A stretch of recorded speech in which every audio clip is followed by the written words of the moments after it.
बीड जिल्हा महाराष्ट्राच्या राजकीय पटलावरील सर्वात संवेदनशील जिल्हा म्हणायला हवं। मराठा आरक्षणामुळे गाजलेला आणि चर्चेत आलेला हा जिल्हा मनोज जरांगे पाटील यांनी जालन्यातील अंतरवाली सराटी या गावातून मराठा आंदोलनाची वाट पेटवली असली तरी त्याची सर्वाधिक धग बसली ती बीड जिल्ह्याला। संदीप क्षीरसागर, प्रकाश सोळंके यांच्यासारख्या मातब्बर नेत्यांच्या घराची जाळपोळ करण्यात आल्यानं बीड महाराष्ट्राच्या राजकारणात धगधगत राहिलं। मराठा विरुद्ध वंजारी या सामाजिक वादामुळे बीडचं राजकारण कायमच चर्चेच्या केंद्रस्थानी आहे।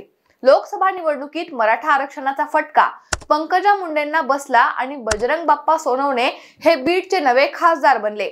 आता विधानसभा निवडणुकीपूर्वीही बीडचं राजकारण चांगलंच गरम झालंय।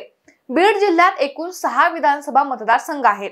या 6ही मतदारसंघाचं राजकीय गणित काय आहे? कोणता पक्ष आणि नेता विजयाचा गुलाल उधळणार?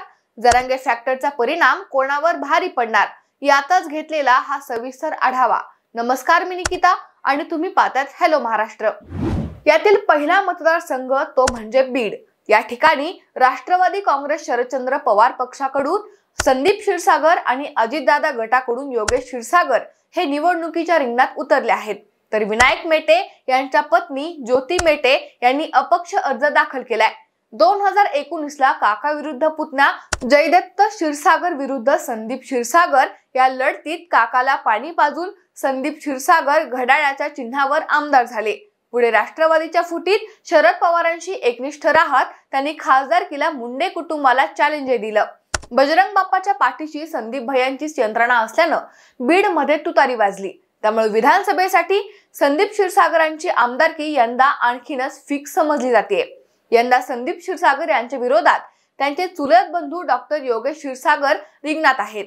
मागील वर्षभरापासून डॉक्टर योगेश क्षीरसागर आणि त्यांच्या पत्नी डॉक्टर सारिका क्षीरसागर मतदारसंघात संपर्क दौरे करत आहेत। त्यामुळे या ठिकाणी दोन्ही भावात काटेकी टक्कर पाहायला मिळेल। लोकसभा निवडणुकीत मनोज जरांगे पाटील यांच्या आंदोलनाचा परिणाम पाहायला मिळाला। आता विधानसभेला जरांगे फॅक्टर किती इफेक्ट करतोय यावर बीडचा निकाल अवलंबून आहे। तरीही संदीप भैया पुन्हा एकदा बाजी मारतील असं इथलं एकूण चित्र आहे। दुसरा मतदारसंघ आहे केज विधानसभा। मुंदडा कुटुंबाचा हा पारंपरिक बालेकिल्ला, पण 2024 उजाडताना वातावरण बरंच फिरलंय। केज मध्ये मुंदडा कुटुंबाच्या वर्चस्वाला धक्के बसतायत। केज नगरपालिका त्यांच्या ताब्यात नसून लोकसभा निवडणुकीतही तब्बल 20,000चं लीड बजरंग बाप्पांनी घेतले। याच्या जीवावर ते सध्या खासदार झालेत। नमिता मुंदडा यांच्या समोर पुन्हा एकदा पृथ्वीराज साठे यांचं आव्हान आहे। केज विधानसभा मतदारसंघामध्ये वंजारी समाजाचे मतदान हे निर्णायक असतं। जवळपास 80,000 मतदान हे वंजारी समाजाचं, तर 1 लाखांपेक्षाही जास्त मतदान हे मराठा समाजाचं आहे। त्या खालोखाल 45,000 मतदान हे मुस्लिम, यासोबतच 50,000 मतदान हे ओबीसी करतात। थोडक्यात ओबीसी, वंजारी आणि मराठा, मुस्लिम, दलित यांची एकगठ्ठा मतं कुठल्या बाजूने झुकणार यावरही केज विधानसभेचा निकाल कुठल्या बाजूने लागणार हे स्पष्ट सांगता येईल। तिसरा मतदारसंघ आहे गेवराईचा। या ठिकाणी अजितदादा गटाकडून विजयसिंह पंडित विरुद्ध शरद पवार गटाकडून बदामराव पंडित असा सामना होणार आहे।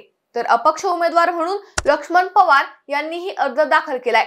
विजयसिंह पंडित यांचे पुतणे पृथ्वीराज व रणवीर पंडित हे मतदारसंघात फिरून पक्षाची भूमिका मांडत आहेत। दुसरीकडे बदामराव पंडित यांचे धाकटे चिरंजीव यशराज पंडित हे देखील युवा वर्गापर्यंत पोहोचण्याचा प्रयत्न करतायत। आमदार लक्ष्मण पवार यांचे पुतणे शिवराज पवार हे गावातील युवा वर्गाचं समर्थन मिळावं यासाठी निवडणूक प्रचाराच्या रिंगणात जोशानं उतरल्याचं दिसत आहे। लोकसभेला गेवराईमध्ये जरांगे फॅक्टर चालला होता। भाजपच्या बालेकिल्ल्यात लोकसभा निवडणुकीला बजरंग बाप्पांना निसटती का होईना लीड मिळाल्यानं महायुतीची धाकधूक वाढलीये। पुढचा आहे तो माजलगाव विधानसभेचा।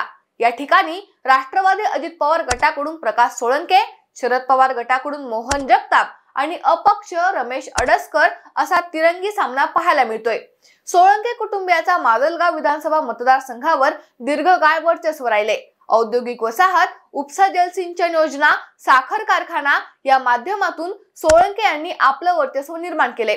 मात्र मराठा समाजाचा असलेला रोष आणि मनोज जरांगे फॅक्टर यामुळे प्रकाश सोळंके यांची विधानसभेची वाट सध्या तरी बिकट दिसतीये। दुसरीकडे शरद पवारांनी भाजपचे माजलगाव विधानसभा प्रमुख मोहन जगताप यांना उमेदवारी देत नवा डाव टाकलाय। मोहन जगताप यांनी मनोज जरांगे पाटील यांची भेटही घेतली होती। माजलगाव मध्ये जरांगे फॅक्टर निर्णायक ठरणार असून प्रकाश सोळंके यांची आमदारकी धोक्यात आहे। पुढचा मतदारसंघ आहे तो म्हणजे परळीचा। परळी आणि मुंडे हे न तुटणारं नातं। धनंजय मुंडे हे परळीचे विद्यमान आमदार असून पंकजा मुंडे यांच्या सोबत असल्यानं परळीत सबकुछ मुंडे अशी एकूण परिस्थिती आहे। मात्र याच धनंजय मुंडेंना आसमान दाखवण्यासाठी शरद पवारांनी मराठा कार्ड खेळले। शरद पवारांनी परळीतून राजेसाहेब देशमुख यांना उमेदवारी जाहीर केली।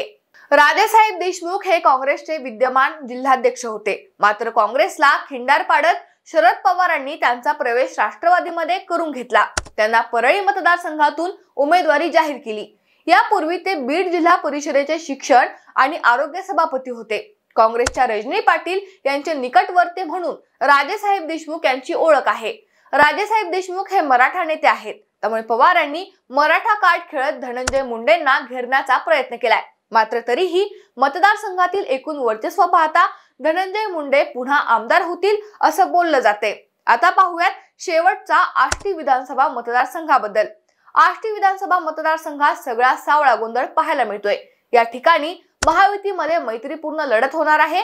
भाजपकडून सुरेश धस यांना उमेदवारी देण्यात आली असून राष्ट्रवादी काँग्रेस अजित पवार गटाकडून बाळासाहेब आजबे यांना तिकीट मिळाले। दुसरीकडे शरद पवारांनी आपल्या एकनिष्ठ पठ्ठ्या मेहबूब शेख यांना आष्टी विधानसभेतून निवडणुकीच्या रिंगणात उतरवल्यानं रंगतदार तिरंगी लढतीची शक्यता आहे। लोकसभा निवडणुकीत पंकजा मुंडे यांना 30,000 मतांची आघाडी आष्टी विधानसभेने मिळवून दिली आहे। त्यामुळे महायुतीच्या उमेदवाराला इथून जिंकण्याचे जास्त चान्सेस आहेत। मात्र महायुतीतील मैत्रीपूर्ण लढतीमुळे मेहबूब शेख यांनाही विजयाची लॉटरी लागू शकते असं म्हटलं जाते। तर अशी आहे बीड जिल्ह्यातील विधानसभेची राजकीय परिस्थिती। बाकी तुम्हाला काय वाटते? बीड जिल्ह्यातील 6 मतदारसंघात कोणाकोणाच्या कपाळी विजयाचा गुलाल लागेल? तुमच्या प्रतिक्रिया आम्हाला कमेंट करून नक्की कळवा। आणि अशाच नवनवीन राजकीय व्हिडिओसाठी हॅलो महाराष्ट्र या आमच्या चॅनलला सबस्क्राईब करायला विसरू नका। धन्यवाद।